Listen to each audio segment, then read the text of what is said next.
Hi everybody, hope you're doing marvellously well. I'm Big Bad and back at Andertons with the man himself, Mr. Lee Anderton. How are you? I'm very well, thank you very much. It's lovely to see you. Lovely to see you, as ever. Yes, absolutely. Let's make sure we spend the whole video talking like the most British versions of ourselves that we can possibly be. Absolutely, that'd be rather marvellous. Yes, I do think. marvellous. Quite indeed.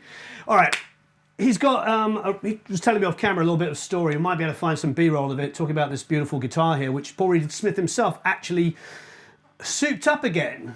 Well, Spec'd it up this for you. This is a single cut 594 bought in 2016 that followers of the Andertons channel will know that I didn't really bond with, and then the lovely man Paul Reed Smith said, give it back to me and I'll see if I can do some stuff with it. What he actually did to it was bring it up to the spec of a 2025. Nice. So I've got the tuners, the pickups, the fret wire, the wiring, you know, the knobs, everything that would be on a 25. And he even said that, you know, when they refreshed it and stuff, they tried to sort of see if they could roll the edges a little bit like that before they put the binding back on.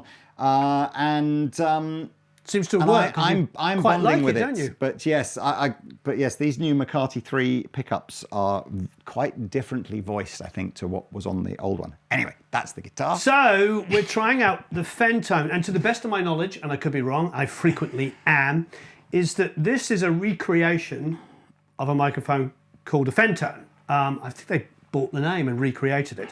And the rumour has it that because it looks similar-ish, not identical, but similar-ish to the 121, that the 121 is also based on this mic. So this is going to be interesting. I usually record guitars with large diaphragm condensers, but most often with 57s.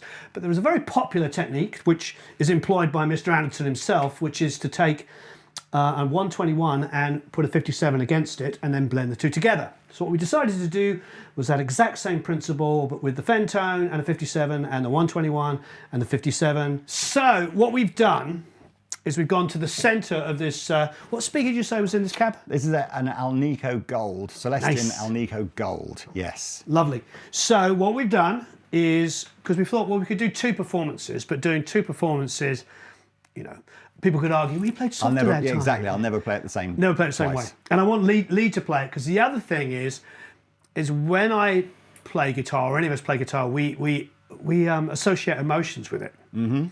And so I want to hear it as a producer engineer, so having Lee playing it's going to be great. So the idea is it's the ribbon with the 57, the classic 121 with the SM57, and the SM57 with the Fen-tone. We've come in here with no judgment on it, but the good thing is Lee's preferred one is the 121 and the 57. But like you were saying off camera, it's kind of got to a point that that's what they're used to, and I think that's very important. So, dust cap in the middle, it's exactly the same distance on either side of the dust cap. So you've got a 57 this side of the dust cap, 57, exactly the same distance there, and then both the ribbons butted up against it. So in the law of physics, about as close as you're going to get, unless we ran a DI through it. The left-hand side of a speaker can sound better than the right-hand side of a speaker, which I don't think it can. I know. Well, if there is a difference, it's probably only measured by nuclear physicists. I think this is... How long was it that you were living in America for before you stopped calling an ES335 a 335 and you went to 335 and a Roya 121 became a Roya 121? It seems a very American thing to do. Oh, do they call it? But I only knew about the 121 there. 121, I'm just saying. No, that's. But you see, when I lived here, there was no Roya 121. But it's funny, isn't it? I just think it's just there's but always 335 has always been a 335. Has it? It's not three. It's always been a 335 over here, but I know it was invented. Oh, in 335, 335, America. 3. I say both. Would you say a 345 or a 345? Probably say I don't know. 345. Yeah. So why is? But I think I'm like I don't remember. Is it schedule or schedule? I say both.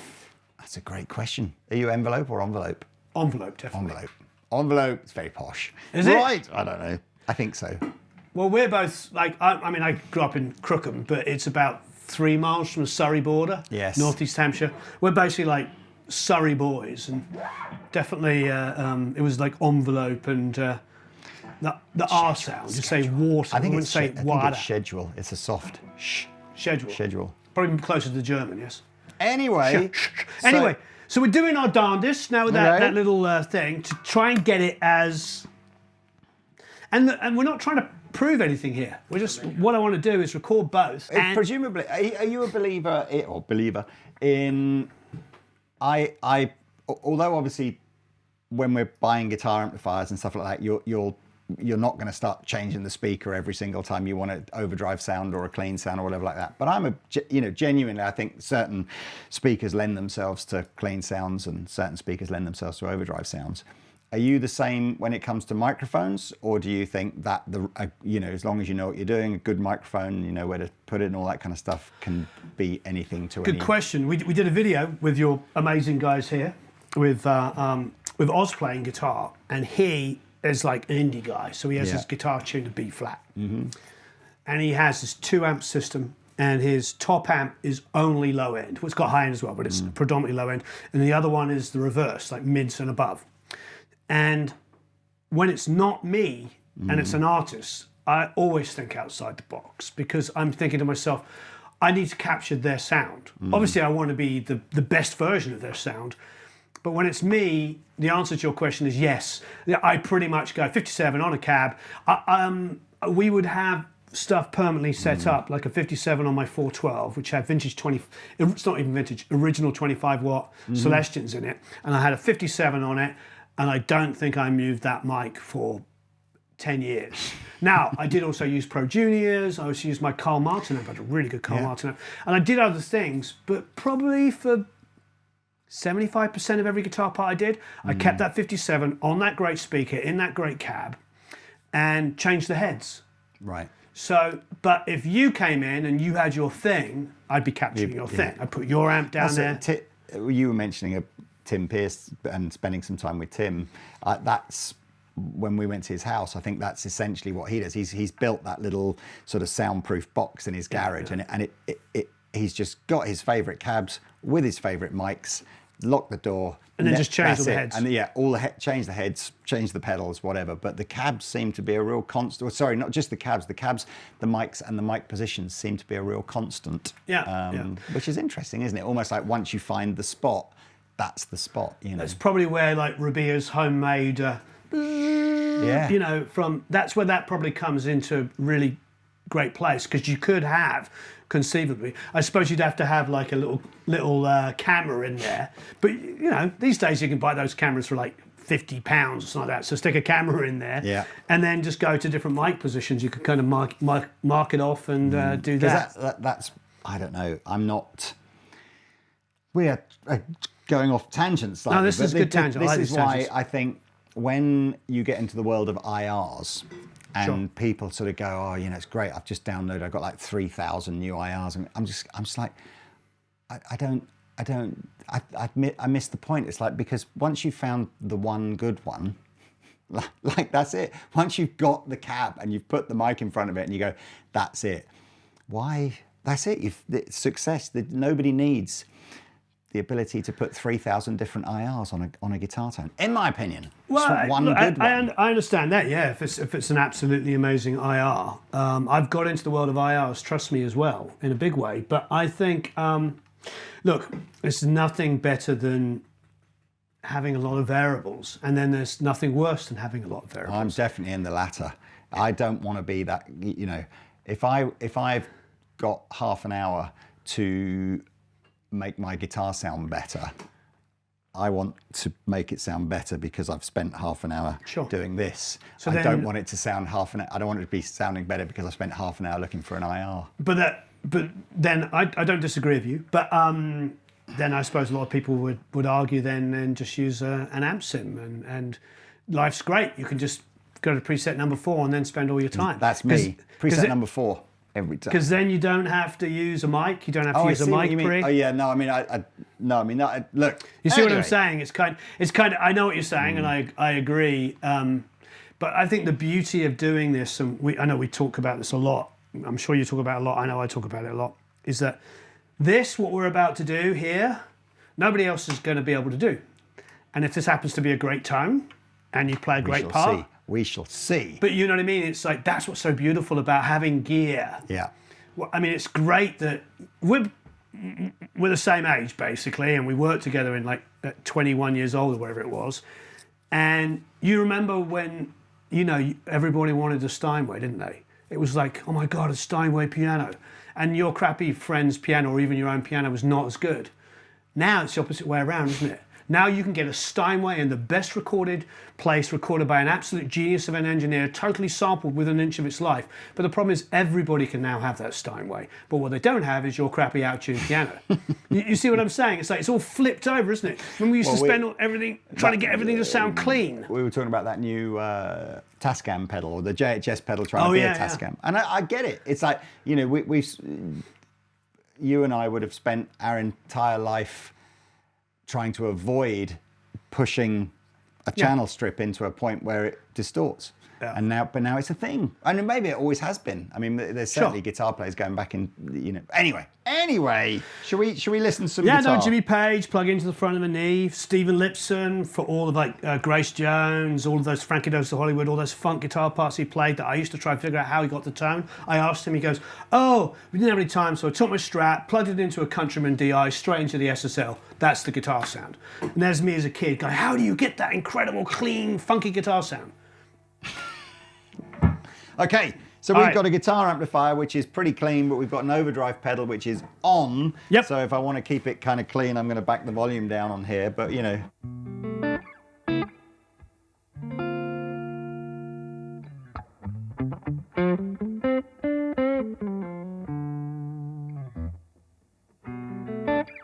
So, sounds a body. Yeah, and if I turn the volumes up a little bit, we'll go.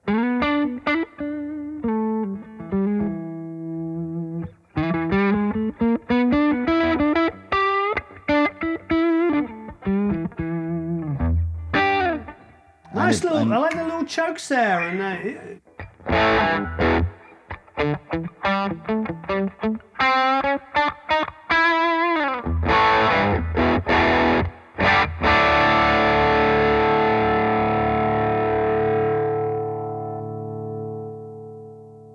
I mean, I almost just want to go and listen now. Well, that's a good, you know, it's all there, isn't it? You play some chords, do some little subtle expressive stuff. I must admit, it's so. I think the opportunity as a guitar player to just change your guitar tone around it's so fun sometimes to just go back to what the guys would have had in the early days, which is just like, so you've got your amp and it's turned up quite loud, therefore the amp's distorting a bit, therefore if you want clean sounds, just play a bit softer and back the volume down. And of course, when you're a kid and you start with a sort of an entry-level guitar and a crappy little amplifier, you get into this and what you can do on your computer, and all of a sudden you sort of forget that. You forget that so much of the tone and the dynamics and how much overdrive it was all here in the first place. Yeah. So sometimes I think it's nice sometimes to just go, actually, yeah, just give me a sort of like a reasonably overdriven guitar sound, and I'll just try and do everything from here. I mean, you're touching on lots of points here that I love. One of the things, and I totally get the internet world of saying everything's the same, because that seems to be the prevalent thing, is to say, oh no, it's just. The thing is, the differences can be minuscule, but to somebody who's a great musician, a great singer, whatever it is, all those subtle differences completely change the way you perform. And I think that's something that's really forgotten. You know, the way a guitar feels, the humbucker versus single coil, the drive on the amp, the this, that, and the other, whatever it might be. Yeah. If you play a heavily distorted guitar and play an open chord on 55 different guitars with the amount of distortion, the subtlety is probably about that. They probably all sound exactly the same. But that's not what great guitar players do. They get in there and they find these subtleties, and that's why they make the choices. And then you all the, how did you get that? Oh, it's the edge, it's the plectrum, and I don't know. I don't know. Yeah, but, I mean, okay, so let's just play, if I play something slightly more sort of extended, and then when we're listening back, we might get some sort of...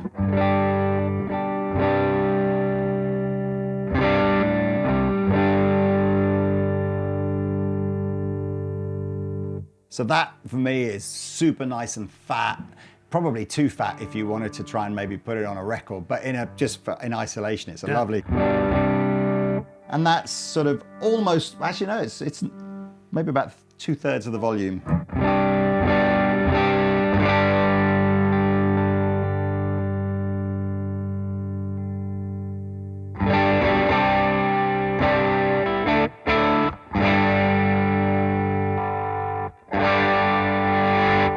Let's just have all the volume.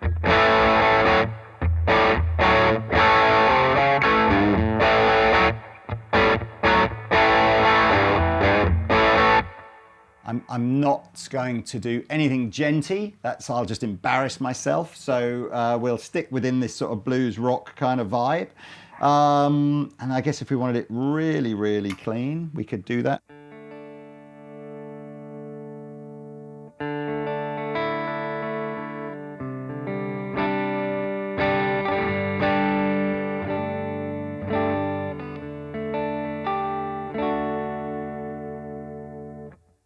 So we could go listen to that. There's a bit of everything. So we're always going to hear a 57 and a ribbon together. Yeah. Can I?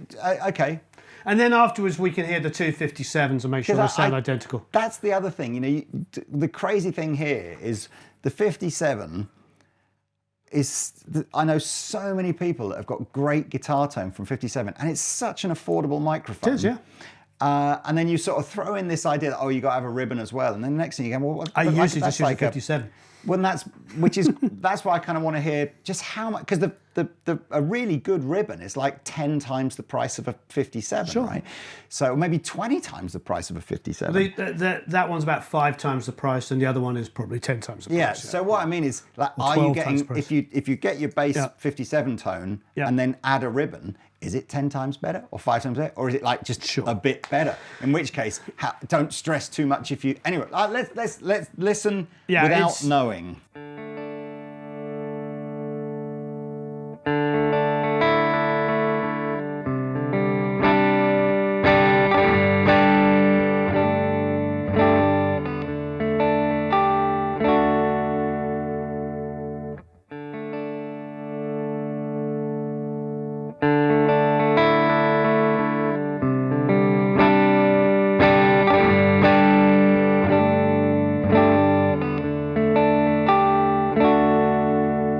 My perception is that the second one felt like a little bit more even low end, but we have to start from going thin to fat. So would you mind doing us a favor and taking like the second half, a few seconds of it, and looping it on both? So because your ear resets, doesn't it? 'Cause it goes back to this thin, clean thing.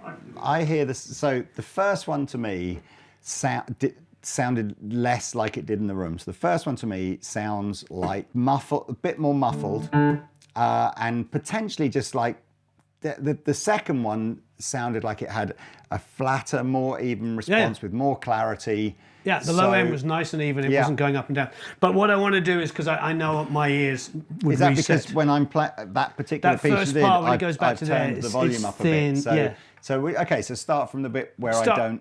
Exactly. Where I'm already at the volume that the rest of it's at.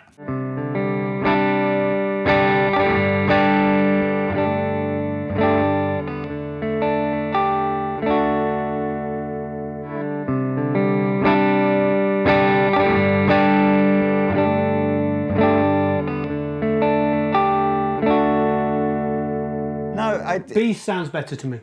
Once it was matched in volume, the low end seemed consistent and more even. What do you think? When we first heard that, and obviously we heard a slightly more extended piece of playing, and then we stopped, and then we loaded B, and then we heard B.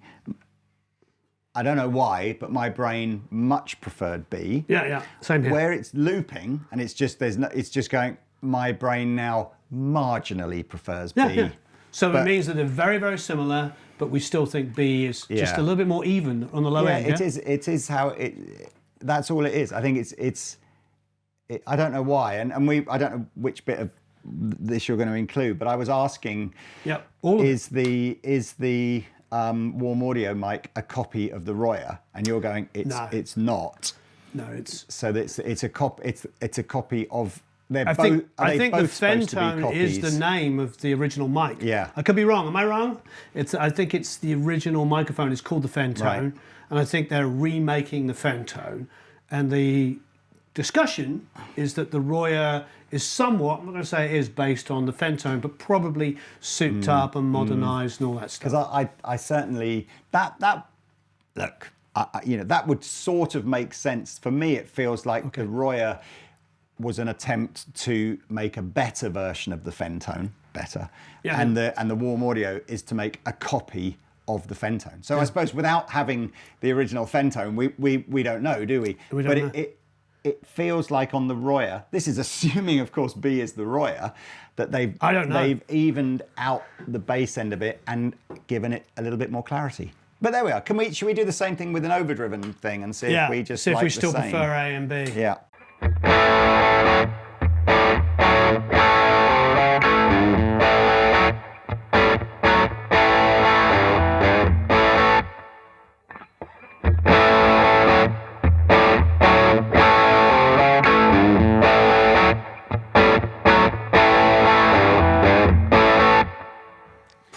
So I prefer B, but the weird thing is like A is like perfect, isn't it? It sounds great. I think what's happened, as soon as I've gone to the bridge pickup on the guitar, so it's naturally a bit less bassy anyway, I think there's a lot less difference in what the sound of those two mics than there was on the clean sound, where there was a lot of bass end in there.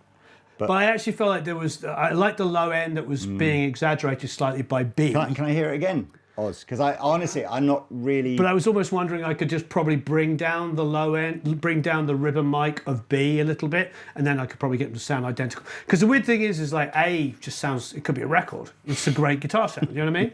It's very bassy, I think, but I suppose it depends what you want, isn't it? If you just want a big fat rhythm guitar sound. Yeah, you'd probably, I think the reality is we'd probably blend these ribbon mics down lower and just have a little bit of body in there, but...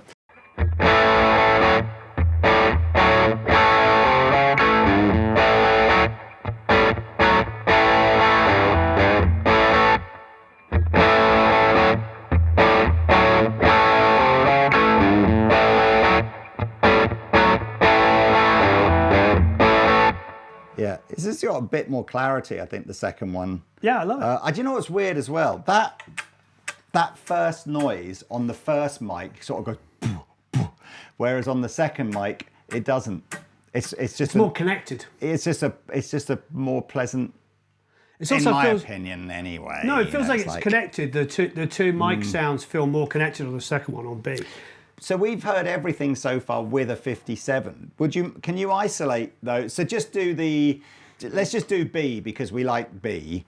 And can you just go, here's what the 57's contributing, here's what the ribbon's contributing, and then here's the blend. Just because I still think, again, if you generally go, do you know what? I think 90% of what I liked was coming from the 57, and you're trying to put a studio together on a budget.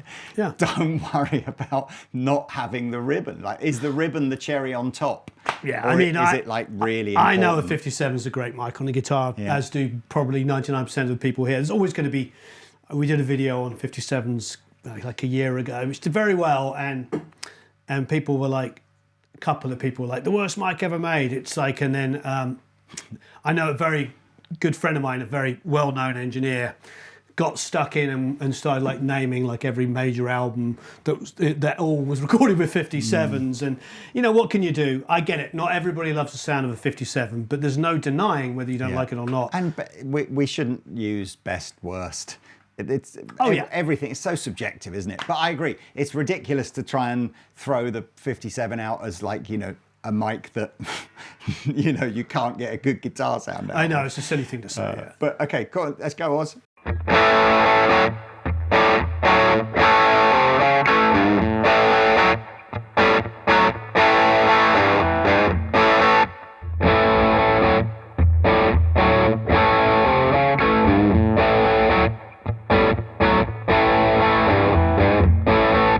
You definitely want a bit of that.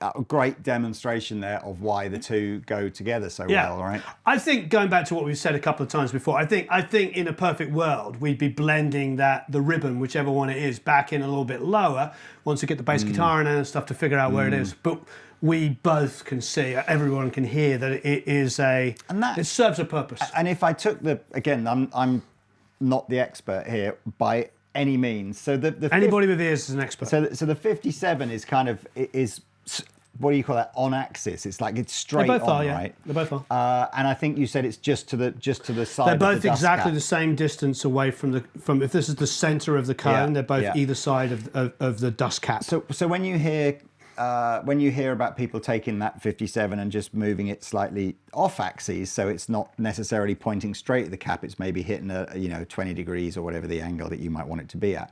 What does that do? Does that take treble away? Well, yeah, this is where it gets quite contentious and everybody have a different opinion. But here, this is your dust cap, the center of the speaker, and this is the edge.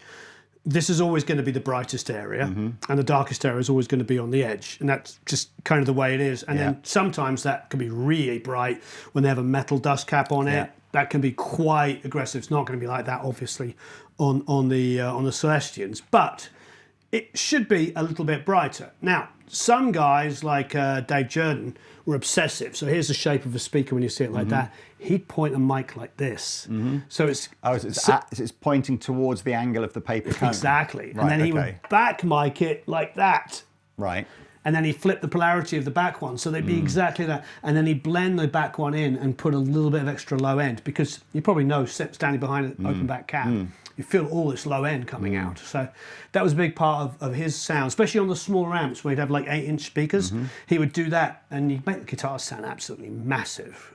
So when you talk about off axis, you've got to blend this. So you can keep the mic pointed straight at the speaker but move it away from the dust cap, or you can change the angle of the mic relative to the dust cap. I mean, his theory on doing it so it was like this was basically because that was the only way to really make sure that the phase would be coherent. The back one is okay. Because it's moving and they're exactly there.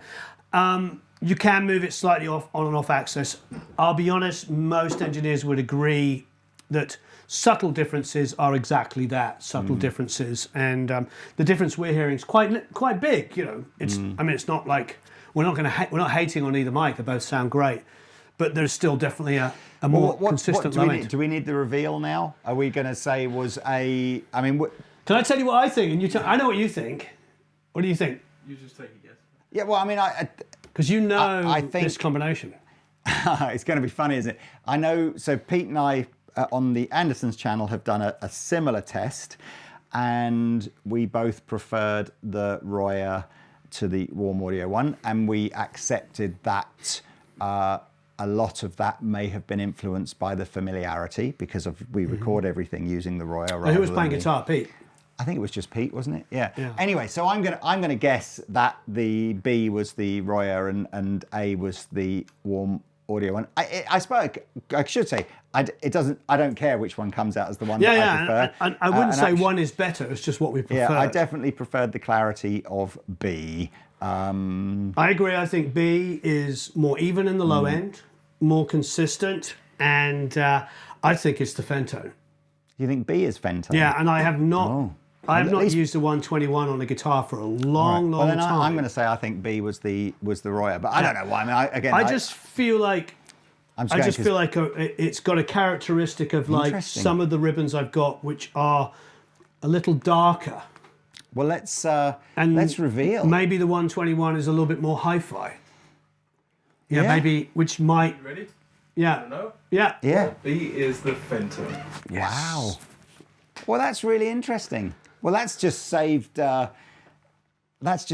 guitar community hundreds and hundreds of pounds if they want to go and buy a ribbon mic, and they want it because is it half the price of the Royer? It's something like I think half it's half the price. Isn't it? More than half. More than half the price. Wow. Now, so here is my disclaimer. See, the thing is, I think that the 121 is a bit more, I think, modern and hi-fi. Like, I think you're probably going to find, if we do the same thing and solo it, can we solo A and B, go to A and solo the 121 on its own and then the FenTone on its own? I have no horse in this race, but I think what's happening, I think if you listen to the 121 on its own, you're probably going to use it on its own. Right. You probably think, this is a good, I think it's a little bit more hi-fi, because I've noticed this with some of the older ribbons I have and some of the modern recreations. They're just a bit more hi-fi, a little bit more perfect. So I think... Isn't that right? So we think that the Warm Audio, despite the fact that it's perhaps a copy of an older mic than the Royer, and yet it seems to have more definition and more clarity. So well, I think it has more body. I think when you hear them solo together, you're probably going to think, oh, the 121 is a more accurate, not the same, but a more accurate recreation of the amp. We might have found one of the FenTone's well, in that case, then fortes is to give low end. That's what we need to do now. Pete can have the Royer on his amplifier, and I'll have the warm audio on my amplifier if that's the one I like better, and then that'll make me a better guitar player than Pete as well. And, that's it. That's all it took. Yeah. It's all about the gear. That is a joke. If somebody soundtracks that, no, it's definitely not about the gear. But do you want to hear them back? yes. Yeah. Can you play the? So R121 first, and then FenTone second. Fine. Yeah, 121 first. Okay.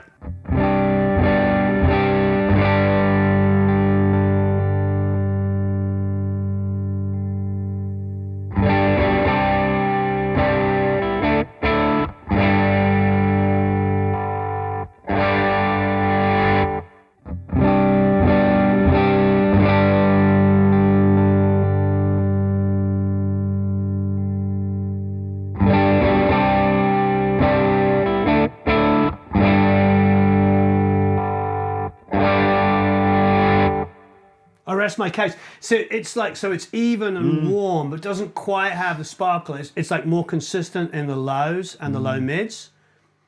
And the 121 has a little extra tiny bit more hi-fi, sparkly, modern thing to it. So I think it's like in this situation, because the 57 is providing all of the excitement, the FenTone just provided all the low end, where the 121, it's still a little darker, but I bet you could brighten that and actually use it as your main guitar amp mic, couldn't you? Why are there not copious amounts of brands claiming to have done the 57 better?